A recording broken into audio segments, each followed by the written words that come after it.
আজকে আমি বাঙালিদের অত্যন্ত ট্র্যাডিশনাল একটা রেসিপি বানিয়ে দেখাবো। নমস্কার বন্ধুরা, স্বপ্নার কিচেনে আপনাদের সবাইকে স্বাগত জানাই। আমার আজকের রেসিপি কুমড়ো ফুলের বড়া বা পকোড়া। এই রেসিপিটা কিন্তু বাড়িতে প্রায় সবাই বানিয়ে থাকে আর বানানোও কিন্তু খুবই সহজ।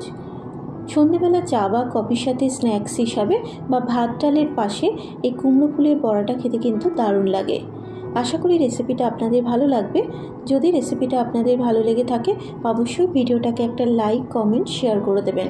আমি কিভাবে খুব সহজে কুমড়ো ফুলের বড়া বা পকোড়াটা বানাই তাহলে দেখে নেওয়া যাক আমার আজকের রেসিপিটা।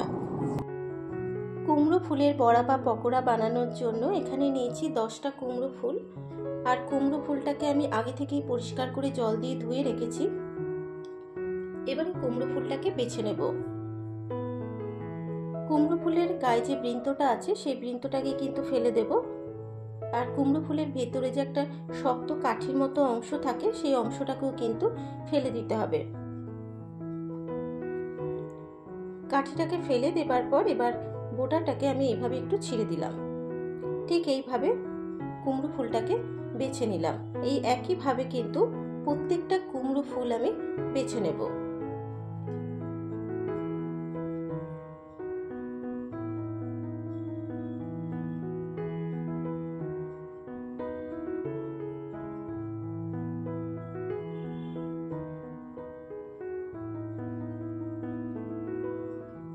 প্রত্যেকটা কুমড়ো ফুল কিন্তু বেছে নেওয়া হয়ে গেছে। আর কুমড়ো ফুলটাকে কিন্তু আমি আবারও ভালো করে পরিষ্কার করে জল দিয়ে ধুয়ে নিয়েছি। এবার এখানে নিয়েছি 3টে কুমড়ো ফুল। কুমড়ো ফুলটাকে কুচিয়ে নেব, তবে খুব বেশি মিহি করে কোচানোর দরকার নেই, মোটামুটি কুচিয়ে নিলেই হবে। ঠিক এইভাবে কুমড়ো ফুলটাকে কুচিয়ে নিতে হবে। এই একইভাবে বাকি কুমড়ো ফুলগুলোকেও আমি কুচিয়ে নেব।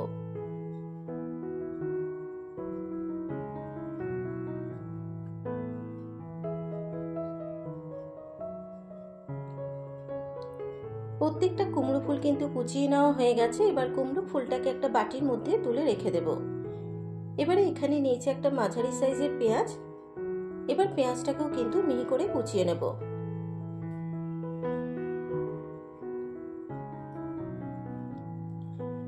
পেঁয়াজটা কুচিয়ে নেওয়া হয়ে গেছে। পেঁয়াজটা কুচিয়ে নেবার পর এবার নিয়েছি এখানে অল্প পরিমাণে একটু ধনেপাতা। এবার এই ধনেপাতাটাকেও মিহি করে কুচিয়ে নেব।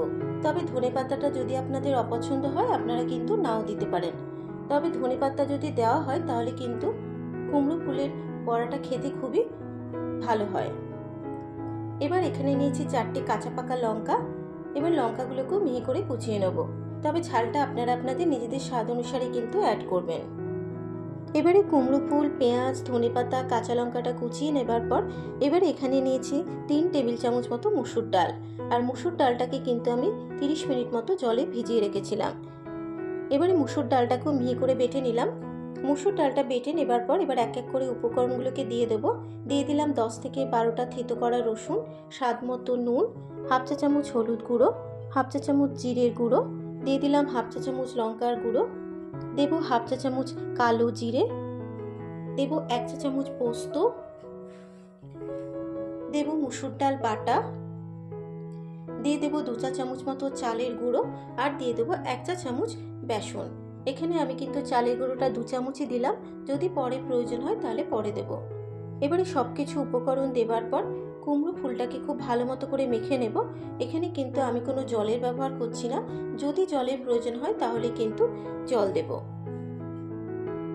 আর যেহেতু আমি মুসুর ডালটা অল্প পরিমাণে একটু জল দিয়ে বেটেছিলাম তাই আর এখানে জল দিলাম না। দেখুন কুমড়ো ফুলটা কিন্তু খুব ভালো মতো মেখে নেওয়া হয়ে গেছে। এবারে বড়ার আকারে শেপ দেওয়া যাচ্ছে কিনা আমি একটু দেখে নেব। দেখুন বড়ার আকারে কিন্তু শেপ দেওয়া যাচ্ছে।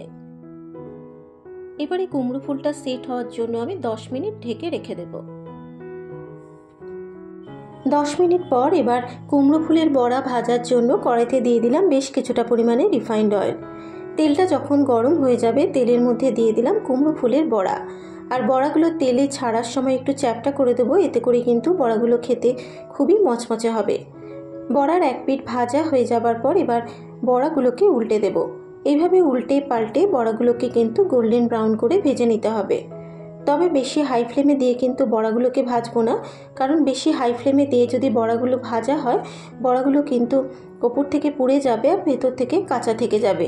তাই যখনই বড়াগুলোকে ভাজবো গ্যাসের ফ্লেমটাকে মিডিয়ামে রেখে বড়াগুলোকে গোল্ডেন ব্রাউন করে ভেজে নেব।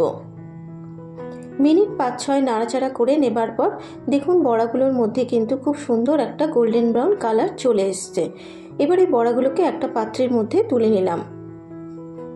প্রথম ব্যাচের বড়াগুলো ভেজে তুলে নেবার পর ওই একই তেলে বাকি বড়াগুলোকেও আমি ওই একইভাবে গোল্ডেন ব্রাউন করে ভেজে নেব।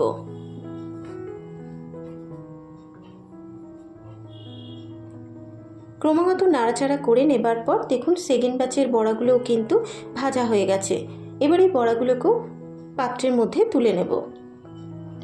তৈরি হয়ে গেছে আমার আজকের রেসিপি কুমড়ো ফুলের বড়া। এবারে একটা কুমড়ো ফুলের বড়া ভেঙে দেখিয়ে দিচ্ছি বড়াটা কত মচমচে তৈরি হয়েছে।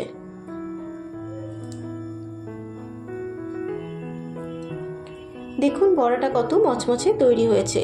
আর গরম গরম ভাতে খাওয়ার জন্য কুমড়ো ফুলের বড়া কিন্তু একদম রেডি। আশা করি রেসিপিটা আপনাদের ভালো লেগেছে। যদি রেসিপিটা আপনাদের ভালো লেগে থাকে আপনারা এইভাবে একবার বাড়িতে ট্রাই করবেন ও আমাকে কমেন্ট করে জানাবেন রেসিপিটা আপনাদের কেমন লাগলো। নিত্য নতুন রেসিপির আপডেট পাওয়ার জন্য আমার চ্যানেলটাকে সাবস্ক্রাইব করে পাশে থাকা বেল আইকনটি প্রেস করে দেবেন। আজকের মতো এই পর্যন্ত। আবারও হাজির হয়ে যাব অন্য কোনো নতুন রেসিপি নিয়ে। সুস্থ থাকবেন, ভালো থাকবেন। ধন্যবাদ।